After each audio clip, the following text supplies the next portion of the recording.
Hey guys, welcome back to the channel. I hope you guys are doing absolutely fantastic job in your life. मेरा नाम है जयंत सोनी और मैं engineer हूँ turn to vlogger. आप इस चैनल पे जिस चैनल पे आप ये वीडियो देख रहे हो ये मेरा व्लॉगिंग चैनल है, तो आप मेरे दूसरे व्लॉगिंग चैनल से व्लॉग को देखकर मुझसे कनेक्ट हो सकते हो।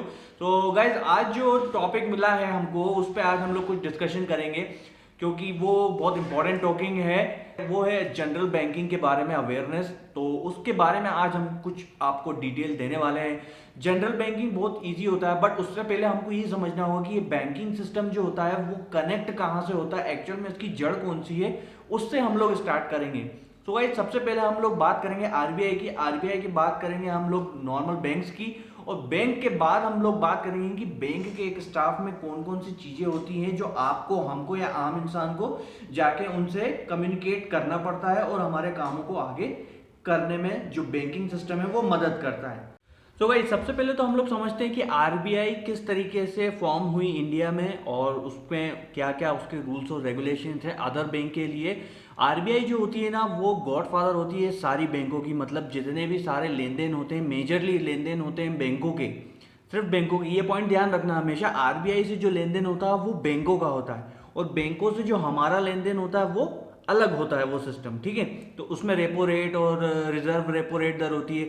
आपको मालूम होगा कि हम लोग बैंक से लोन लेते हैं, तो बैंक जो लोन देती है हमें, इसका फंड जो उसके पास होता है वो कहाँ से आता है, वो आरबीआई बैंक्स को देती है उतने रिजर्व रेपो रेट्स पे, जो यदि वो कम करते हैं तो हमारे जो लोन्स हैं उस पर फर्क पड़ता है, उस पर जो ब्याज दर है वो कम या ज़्यादा होती है, ठीक है। तो सबसे पहले आरबीआई के बारे में पढ़ते हैं। तो आरबीआई जो होती है वो फॉर्म हुई थी 1 अप्रैल 1935 को, और ये किस एक्ट के थ्रू हुई थी, 1934। आरबीआई जो फॉर्म हुई थी वो अंडर आरबीआई एक्ट 1934 के अंडर एक्ट में आरबीआई को फॉर्म किया था भारत में, ठीक है। उसके बाद पढ़ते हैं इसके जो हेडक्वार्टर है, इसका जो हेडक्वार्टर है वो सबसे पहले कोलकाता में था, उसके बाद इसका हेडक्वार्टर को मुंबई शिफ्ट किया गया, ठीक है। उसके बाद हम बात करते हैं इसके नेशनलाइज होने की। तो इसको नेशनलाइज किया था 1 जनवरी 1949 को इसको नेशनलाइज किया गया था हमारे देश में, जब आज़ादी के बाद आरबीआई सामने आई थी। तो उसके बाद हम समझते हैं कि आरबीआई में क्या क्या फॉर्म होता है। तो आरबीआई में सबसे पहले जो हेड होता है वो उसमें एक गवर्नर होता है जो उसको सारी पॉलिसीज को लेके आता है, सारी पॉलिसीज को डिस्ट्रीब्यूट करता है दूसरे बैंक में, और जो उसके नीचे काम करते हैं वो होते हैं 4 डिप्टी गवर्नर। मतलब आप सीधा सीधा समझोगे कि एक गवर्नर होता है और 4 डिप्टी गवर्नर होते हैं आरबीआई को चलाने के लिए, मतलब टोटल 5 मेंबर होते हैं आरबीआई को कंट्रोल करने के लिए, ठीक है। उसके बाद हम बात करते हैं आरबीआई, हम जो नॉर्मल बैंक्स होती है जिनसे हम लेन देन करते हैं उसका क्या रोल है उसमें। तो आरबीआई सारे बैंक्स को लाइसेंस प्रोवाइड करती है, आरबीआई ही सारे बैंक्स को अपने रेट्स देती है, जो ब्याज दरों पे हम जो आम व्यक्ति है वो बैंक से जो पैसा लेता है उसके जो रेट्स होते हैं, रेट जो डिसाइड होते हैं वो आरबीआई रेट्स देती है, ठीक है। उसके बाद होता है, इसमें आता है एक शेड्यूल बैंक होता है और नॉन शेड्यूल बैंक। अब ये दो टाइप्स बहुत मेन होते हैं आरबीआई के बाद, जब आप देखोगे कि ये शेड्यूल बैंक और नॉन शेड्यूल बैंक्स कौन से होते हैं, तो बहुत सिंपल सा है। शेड्यूल बैंक्स जो होते हैं जो 1934 एक्ट के अंडर जो आरबीआई में जिन बैंकों का नाम था वो शेड्यूल बैंक होते हैं, और 1934 एक्ट के बाद जिन बैंक्स का नाम था वो आते हैं नॉन शेड्यूल बैंक में, ठीक है। उसके बाद आता है कमर्शियल बैंक। कमर्शियल बैंक क्या होते हैं, कमर्शियल बैंक जैसे पीएनबी हो गया, एसबीआई हो गया, ये जो वो बैंक जिनसे हम यानी हम आम आदमी जो इंटरेक्ट होता है जिन बैंकों से, उनको बोलते हैं कमर्शियल बैंक, जिनका प्रॉफिट कमाने का काम होता है, जो प्रॉफिट कमाता है आपको लोन देता है, बहुत सारी स्कीम्स लेके आता है और आपको प्रोवाइड करता है, मतलब आम जनता को जो चीज़ प्रोवाइड होती है वो होते हैं कमर्शियल बैंक, ठीक है। अब इसमें ना दो टाइप के बैंक होते हैं, एक होता है गवर्नमेंट और दूसरा होता है सेमी गवर्नमेंट बैंक। तो एक होता है सेमी गवर्नमेंट बैंक, वो होता है कौन सा, एसबीआई, जिसमें टोटल भागीदारी गवर्नमेंट की होती है, और बाकी जो बैंक्स होते हैं वो सेमी गवर्नमेंट होते हैं। मतलब सेमी गवर्नमेंट कैसा है, जिसमें गवर्नमेंट की 51% से ऊपर भागीदारी होती है, जो प्रॉफिट शेयर होते हैं, शेयर्स जो होते हैं वो गवर्नमेंट के पास होते हैं, वो सारे बैंक जो होते हैं सेमी गवर्नमेंट होते हैं। उसके बाद आते हैं प्राइवेट बैंक, जो आईसीआईसीआई हो गया, आईडीबीआई हो गया, येस बैंक हो गया, एचडीएफसी बैंक, ये सब प्राइवेट बैंक है, जिनको आपने सुना होगा कुछ दिन पहले कि ये सारे बैंक्स को जो है प्राइवेटलाइज कर दिया गया, मतलब गवर्नमेंट बैंक अब ये नहीं। मतलब इसका ये कि इनके जो 51% शेयर थे वो गवर्नमेंट ने वापस ले लिए और अब इनके पास इनकी बैंक्स में गवर्नमेंट का कोई हिस्सा नहीं है, इसलिए इनको प्राइवेट बैंक कहा जाता है। अब जो पॉलिसी होगी ये बैंक खुद अपनी पॉलिसीज बनाएगा और आपको कस्टमर को प्रोवाइड करेगा, ठीक है।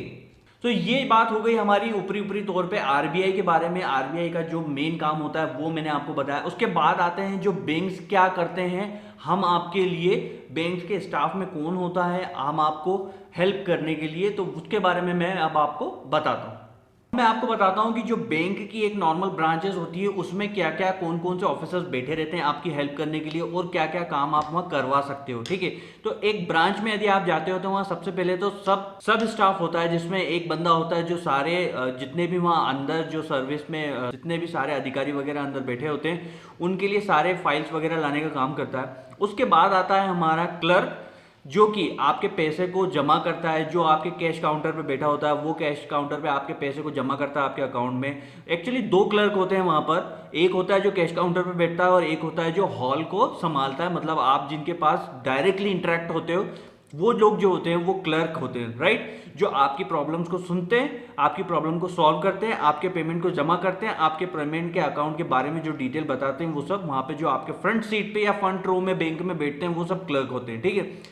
क्लर्क के बाद हम जाते हैं इसके पीछे, तो क्लर्क के पीछे जो बैठे होते हैं वो लोन अधिकारी वगैरह बैठे रहते हैं जो कि ऊपरी अधिकारी होते हैं। बात करते हैं पीछे वाले रो की, तो पीछे वाले रो में आपको मिलेंगे लोन अधिकारी, जिसके पास जाके आप अपना लोन जो है वो क्लियर करवा सकते हो, अपने लोन के बारे में सारी डिटेल बता सकते हो। वो आपको अपने लोन की जो आप आगे की जो प्रोसेस है वो आपसे करवाते हैं। ये सारे जो काम होते हैं वो पीछे लोन अधिकारी जो बैठे होते हैं वो लोग करते हैं, जो कि मैनेजर के नीचे आते हैं। इसके बाद आता है मैनेजर, जो कि पूरे हॉल की रिस्पॉन्सिबिलिटी लेता है, पूरे बैंक ब्रांच की रिस्पॉन्सिबिलिटी लेता है, वो होता है ब्रांच मैनेजर, जिससे आप बहुत अपने लोन्स के रिगार्डिंग या पेमेंट्स के रिगार्डिंग सारी बातें आप वहाँ से उससे, या फिर कोई भी मेजर प्रॉब्लम आती है तो आप मैनेजर से जाके पूछ सकते हो, वो आपकी प्रॉब्लम को सॉल्व कर देगा।